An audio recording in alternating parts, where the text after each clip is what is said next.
Southwestern Family of Companies welcomes you to the Action Catalyst. Each week, our diversely and amazingly accomplished guests share their insights and inspirations to help us ignite our own. So let's invest attention together to breathe, to reflect and refocus, and decisively defeat that voice we call Mr. Mediocrity. Then let's enjoy moving forward to make a positive difference in our world.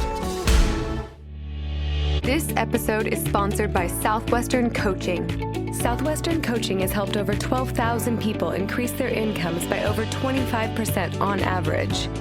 As a successful salesperson, you know the importance of increasing your sales, but sometimes you might just need a little extra push and accountability to meet your goals and grow your business.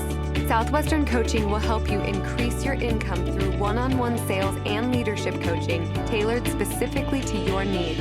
Together, we will elevate sales.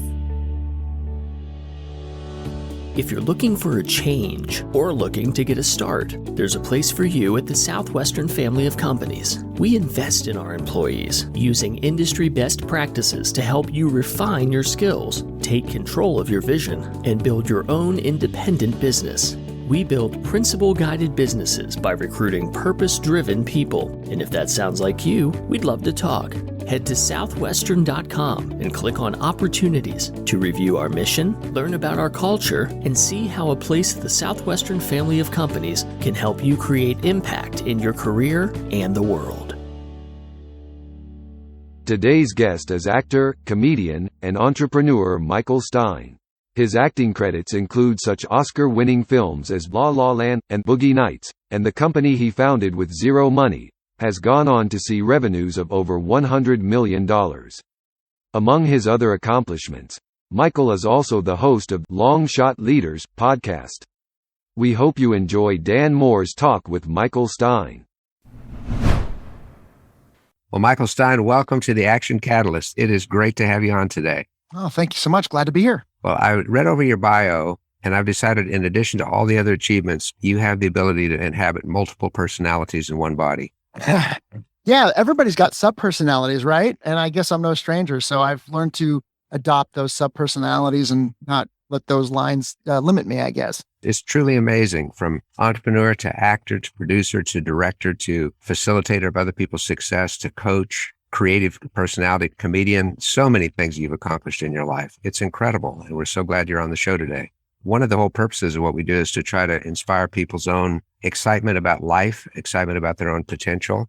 And some of our listeners are on top of the world and some are really struggling right now, and everybody's in between somewhere in those lines. So I wonder if you wouldn't mind maybe just kind of backing through some of your timeline and really share what you consider the most important pivot moments, where you're headed in a certain direction and either an influence from someone else or an internal choice you made caused you to take off in a totally different direction. And when you reflect back on it, putting all those together has led you to this great position you're in today.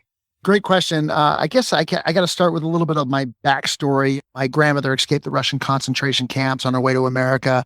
My dad was a homeless New York street kid, became a multimillionaire to become homeless again.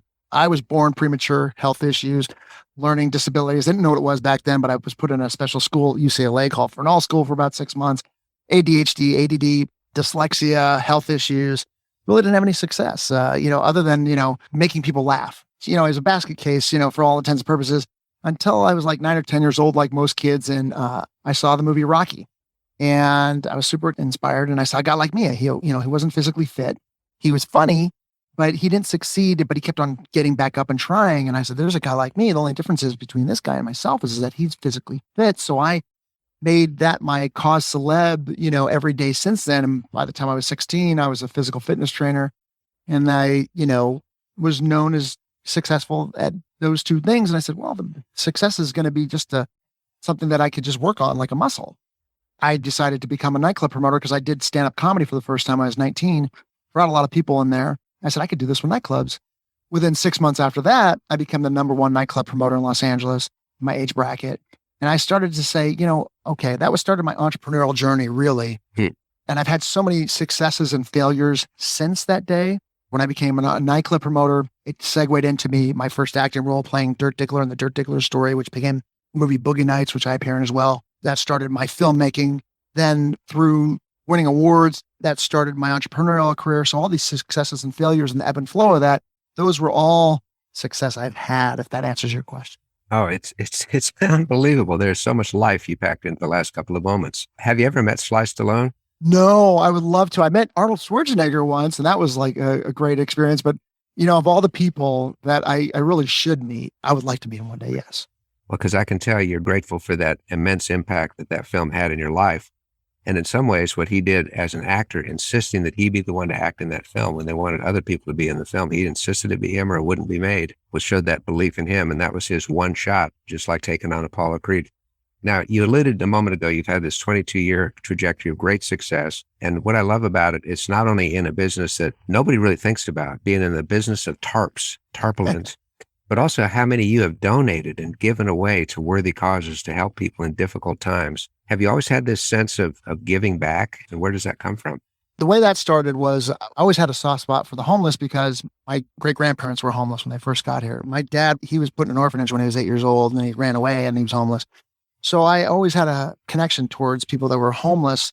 But what started was when I was promoting nightclubs, I started the night before Thanksgiving, all the college kids would come back in LA, going to college, and it would be a big night. And I did something called turkey soup, where if you came to the club and you gave a canned food for the homeless, you'd get in for half price. Mm-hmm. And it was a big event every year. And when I stopped promoting clubs, I said, I really miss those big events and that vibe. And it was a selfish thing. I felt good about doing that, but it was also to get people to the club. So then when I started this business and I started looking for a product, I just wanted to do something on the internet. And I started looking at products that I wanted to sell. And to me, it had to be something that felt like important, something that was substantial, something that everybody needed, something that was kind of like can be used for many different applications, and also something that can be donated. So LA has one of the highest, homeless populations on the planet. They need tarps because it gets so cold. They need to protect themselves. So it was a natural progression to start donating that. The day before Thanksgiving, they do a big event down there in downtown LA, and they donate tarps, and we get to donate tarps for the homeless, for people that need to be protected. I think that's phenomenal. And as you said, it feels good to give back, and that reinforces the desire to do it again and again and again. And that's what leads to a cycle of good giving. Right. Well, along the way in this brilliant career path you've had, Michael, surely you've hit a number of brick walls. What have you learned is working for you when you hit one of these unexpected brick wall moments? Luckily, I've had so much failure in the beginning of my life. I always quote this line, it's from the movie The Natural. Glenn Close says this to Robert Redford, says, I believe we have two lives, one that we learn with, and the second half of life of that, one that we live with. So I had so much failure, and what got me to understand the ebb and flow of that is I got heavily involved in personal development. And, for every failure, there's a particular methodology or circumstance that you have to go to that crossroads. So immediately when you hit that failure, you have to change your physiology, change your focus, change your vocabulary, because you need to start opening up the possibility of a trajectory going in the right direction. So immediately you have to change your physiology because that dictates, an environment where you can start to ask yourself better questions, empowering questions. So it's called the triad of emotions in the personal development world. And basically you have irreverently change your body. And then you irreverently force yourself to answer empowering questions like, what's great about this? Well, my dad just died, but what's great about it? I know it sounds crazy. What can I learn from this? What's interesting about this? What's funny about this? What can I do with this? Can I write about this? Can I do it in a stand-up routine? Can I write a screenplay about it? Can I use this in business? What can I do? So these are all empowering questions as opposed to somebody says, this is screwed up. There's nothing I could do about this. What am I going to do about this? Those are disempowering questions. I'm very methodical about it now because of that. So when I hit those crossroads, it's unconscious competence at this point where it's automatically like a muscle worked in, where something happens, it's really bad. I'm automatically changing my physiology. I'm taking a deep breath. I'm doing a Superman pose. I'm visualizing where I want to go next. How does this fit into my story of my life, the canvas that I'm painting in my life?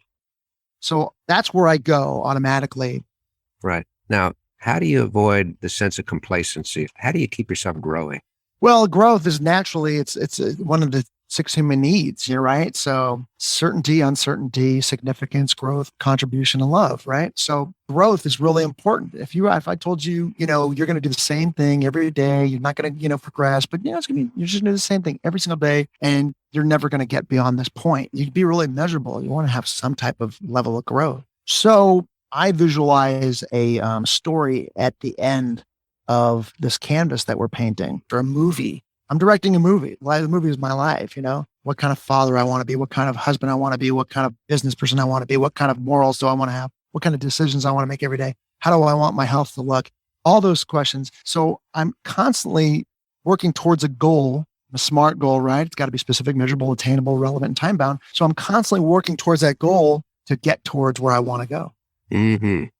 And we all have the ability to play those movies in our mind if we choose to and do it consciously. Sound like you made a real habit out of that. And in some ways, it's as if we're watching a series that's had several seasons and they announce that it's the final season. And we're all disappointed. And then we learn there's another season. It's been picked up again. And sometimes that movie of our minds can go that way too. It can always be a new season's renewing. Let's get excited about what direction it can go in. That's right. That's right. Well, I really enjoy the title of your mission, really, which is to highlight long shot leaders. Do you have some favorites you'd like to share? I'll do a couple. There's of course, one of the most impacting to me is that we've had on the show is Ben Lesser, a 92-year-old Holocaust survivor.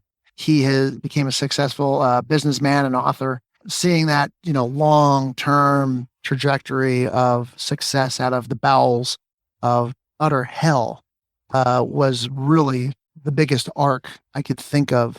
And the part that really gets me with some leaders, when they're unsung, but there's something deep down great in them. They don't sing for themselves, and it's just great to see that kind of story. I think it's fantastic. Now, do you have any thoughts, Michael, on what those of us in leadership roles that work with lots of people, what we can do to help inspire somebody that doesn't see themselves as a leader, but inside them, we can see stuff? How do we get them to recognize more of their own potential and ability? And any thoughts on that one? Well, when you talk to somebody, have loving vigilance in your heart to teach them. It's not about you, it's about them. So whatever they want, giving your heart because that's like the best you can be, giving your heart for them. That's the first step. Then I would say, you've got to talk to them. 75% of the rapport and 75% of teaching is listening. Where are they at? What's going on? What's their psyche like? So I need to know what they're all about, or what stories that they're giving themselves that are enabling them for success, and what stories they're giving themselves that are disabling them. And then I would start to, see what their patterns are. And depending on what it is, I would tell them first, get yourself ready to be open to learn and grow. First of all, they have to want to be an open vessel to learn and grow, the want. And then we'll get into 9 times out of 10, it's like they're going through a pattern of every time they hit a crossroads or a ditch, they have a recipe for failure. Their bodies are slumped. They're focusing on what went wrong and reliving that over in their head. Their vocabulary is not only, as they explain it to somebody, it's disabling, and it's also their inner dialogue is disabling to them. That's the recipe for disaster. And then we'd have to get into, what their specific goals are and get in the weeds on that thing. Yeah. It seems like one of the most important things is to help people realize their own behavioral patterns. Some of the best times that people understand how valuable is when they're feeling like they're on fire. There's actually something that you could do, and you can create a trigger. When you're in the peak state, you can create a physical trigger that will enable you. And if you do it long and frequently enough, it will be a little extra boost to get you into positive state. So if I were to say, when you're in peak state, every time you create a particular kind of move, before I did stand-up comedy, I would do up like a punch my open fist, my own little thing. And I would kind of walk back and forth like Mike Tyson before I was going to get on stage. Well, I only did that when I was in peak state. When I did it so much, when I needed to get into state and get into performing mode, I would start to do that. And automatically it helped me because this is what your physiology has been used to. It's a trigger. In a lot of ways, it's not really self-hypnosis as much as it's a Pavlovian response that we create in ourselves. So we only do that motion, only do that physicality, only do that gesture, only do that statement when we're in a peak state. So then we begin to associate that movement, gesture, action with the peak state. So when we're not in a peak state, we can pull that out of the closet and say, bingo, and it makes that happen. Yeah, it's a reactionary muscle. Now, when certain things happen, you're just automatically in that mode of like taking care of it. It's almost like, how remember Neo in the end of Matrix? He sees the Matrix and he's fighting Smith. And afterwards, he just looks at it and goes, oh, I'm just knocking these punches around this. I'm just knocking them here and there and there. After a while, you've done so many reps of that trigger, it become a lot easier. Tell me about mornings for a second, Michael. Do you have a routine in the morning that you've adopted as sort of your wake-up strategy, habit? How do you start your day? Yeah, I just did one a couple of years ago, and it's really been good for me. I get my sleep. I get 7.5, 8 hours. about, sometimes maybe 7, but I always make sure I get that. And I wake up at 6:20. I go on the trampoline, get my lymph fluid going, go upside down, make sure, on the inverter table, do that for about a couple minutes. And then I'll do 5 minutes of cardio. And then I'll do abs. And then I'll do 5 to 10 minutes of cardio. And that's like a mini workout. Mhm. And then I go to work. And then when I get home, I'll do like an anaerobic accompanied by some aerobic. And doing that really sets a trajectory of my physiology to get in state, to perform, to concentrate. I got the ADHD, right? So I need to keep my dopamine up every hour. I'll do 30 jumping jacks, pump up my dopamine, and to get some oxygen going through my body. So I'm able to concentrate on the business that I'm doing. But it's just become a routine, and that's what I do. It sounds like you're not a big fan of the snooze alarm. No, because now it's a trigger, right? So now when that alarm gets off, I just get up and I do the same thing. It's kind of like, I don't know, Einstein used to wear the same thing every day. Mm. You find patterns that work for you. Well, what's great about it is though you can practice these things unconsciously, you can back down to the level of conscious competency and teach the rest of us. That's the thing. You find out what works for you, and those levels of consciousness, right? Which are, you have unconscious incompetence. Somebody, you don't even know how to tie a shoe and you don't even know what it is. And then somebody tells you, and it's like, okay, now I have conscious incompetence, right? And then you tie in the shoe and you're aware of that. And then you get conscious competence where I know how to do it, but I'm aware every time I do it. You want to get to that level, like you say, unconscious competence, where you're doing it, you don't realize you do it because you do it all the time. And now you can move on to the next thing where, you try to learn, to where it becomes effortless. Right. And I really think leaders need to be able to back down one level to unpack what they do so well and show others step by step how to do it. Just like teaching somebody to tie a shoe. If you say, well, just tie a shoe, just go tie your shoe, is nothing but frustration. But to say, okay, are you right-handed or left-handed? Pick the first string, lift it up, try this, try that, walk them through it. It's exhausting, but that's the only way people can gain a new skill. And walking them through it, backing down to the level where it's conscious once again for ourselves. It's exhausting. And the most exhausting part is trying to teach it to one of your kids. Because they don't listen to a stranger more than they listen to you. Yeah, I call that Little League coach syndrome. Boy, coach told me all these brilliant things today. What'd he tell you? Oh, the same stuff I've been telling you for 5 years. Right. Exactly. Well, Michael, based on all of your life experiences, your learning, people you've spoken with, what kind of encouragements could you throw out to some of our listeners who are just really pretty bummed and discouraged? What would you advise people that just are dead in their tracks, not sure what to do next? I would ask them, hey, have you guys ever seen a movie where somebody was down and out? Your life is like a movie. I mean, who do you think wrote those movies? Just writers, just people living life. So why don't you just look at your life like it's a movie? You could do that. Everything is possible. So just realize that terrible moment, if you could find a way to take that tragedy, whatever it is, you take this tragedy and you create your movie, you create your life, you're painting a canvas. If you look at it along those lines, now you take pride in getting over that thing. If you can just realize that you are in control of making things better in the future, you have to believe that as much as that bad thing was written, you could write something that was great after that. So just that's what I would say, out of that dark time, you'll find a trajectory of light. That is for sure, as long as you take time to take that journey and walk on that path. Mm-hmm. I love the phrase, have you ever seen a movie where? Because people can always relate to a movie like that. And film can bring out things in us that other things don't. I was just reminded about It's a Wonderful Life as you were speaking. Our family watches it at Christmas time each year. But it's good at any time of the year when we say, oh, if only this bad thing hadn't happened, look how great life would be. The alternative future that was created was far better because he was willing to accept the tragedy that had occurred and move forward. That's right.